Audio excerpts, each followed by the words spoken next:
Second thing we have is Learning Center and coaches. We have both a live learning center and a virtual learning center.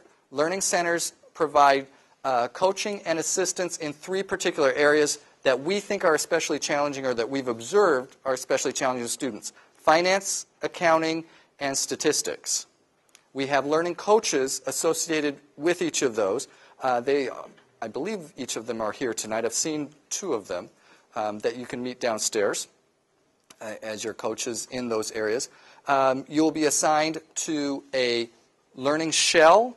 So when you go into our online program, you'll see a learning shell where you can go in and ask questions, and they hold office hours. Or the building next to us on the mall out here with the kind of glass atrium is our learning center.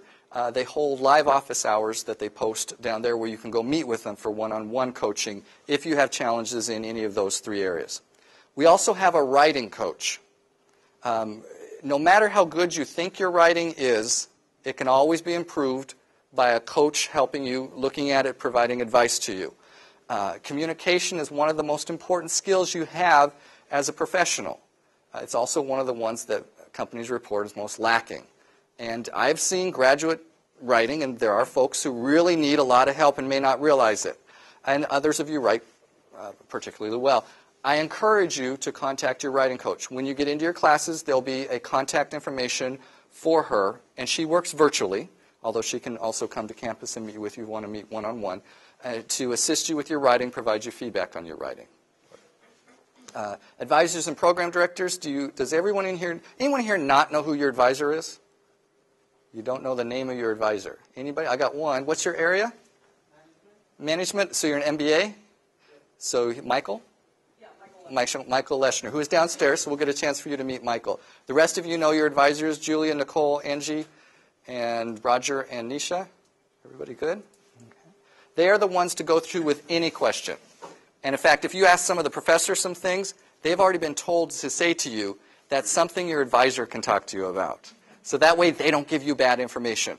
Because while instructors may know a lot about their content area, they are notoriously bad about knowing anything about your program. And they will give you misinformation. So it's always best to go to your advisor. Career counselors. We have a career center that works with us on advising and placement, internships, and full-time placement. I encourage you, even if you have a job that you're already at, it's good to network because you never know. And it's good to get to know the people who can assist you in finding other opportunities. And then online learning tools. Each of you will be introduced to and/or eCompanion and eCollege. They are our online learning shells. eCompanion is with every on-ground course. It has some background tools in it that help you to do your group work, document sharing, submitting assignments, doing emails. If you're in online, all of your class is in that eCollege shell. So you'll get a chance to interact with it in either way. Both cases, make use of it. It's where you can communicate with the rest of your class members. Okay. I want to leave my part of it by, in addition to giving you information, give you some background on the school that you're going into. So I've given you a lot of factual stuff. Now, what about the actual school? I think there's some really great reasons why you should be proud that this is your school. I have my school I graduated from. Now, this is your school that you're at. This school has some really good recognition. Not that recognition means everything, but it's an indicator that when people look at your school, they see some valuable things in it. So, for example, University of Dallas was chosen as a Fisk Best Buy school. It was chosen by the Princeton Review in one of their 376. They identify 376 schools that they call their best colleges. In Forbes, the University of Dallas was ranked 103 out of the 650 that they do overall. We were the number 2 school in Texas that they ranked. We're number 22 schools if you take the whole South of all universities ranked. And of all private universities they ranked in the U.S., we were number 91.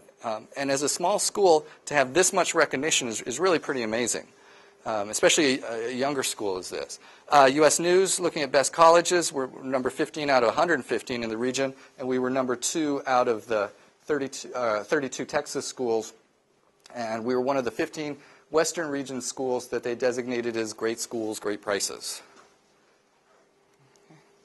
Now, what about the college within there? What are some things that I think you should be proud of? Number one, Texas Business Hall of Fame. Each year, Texas Business Hall of Fame is a not-for-profit designation for schools and entrepreneurs and business people. We are invited to interview and submit a name to it. We, almost every single year, are able to get a University of Dallas person selected to Texas Business Hall of Fame. And that's not true of every business school. So your classmates are pretty good. And they're recognized externally.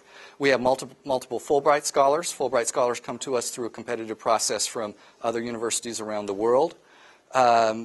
We were the 2010 ACG Cup winners.